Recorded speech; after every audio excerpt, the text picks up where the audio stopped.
Hi friends, welcome back to Ramjyothi logs.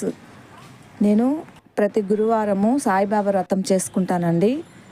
ఇంకా నేను 11 గురువారాలు సాయిబాబా వ్రతం చేయాలని సంకల్పించుకున్నాను. ఈరోజు 3వ గురువారము వ్రతం చేసుకుంటున్నాను. ఇంకా ఈ వ్రతానికి కావలసినవి ముందు రోజే నేను అన్నీ సిద్ధం చేసుకున్నాను. ఇంకా ఉదయాన్నే గుమ్మం శుభ్రం చేసుకొని ఇంటి ముందు ముగ్గు వేశాను. ఇంకా ఇంటి పనులు ముగించుకొని స్నానం ఆచరించి ఇంకా నైవేద్యంగా తీపి పొంగలి చేశానండి. మొదట సాయిబాబాకి మొదటి వారం కట్టిన ముడుపుని సాయిబాబా పాదాల దగ్గర ఉంచాను. నేనేదైతే కోరిక కోరుకున్నానో అది తప్పకుండా నెరవేరాలని ఆ సాయిబాబా వ్రతాన్ని ఆచరిస్తున్నానండి.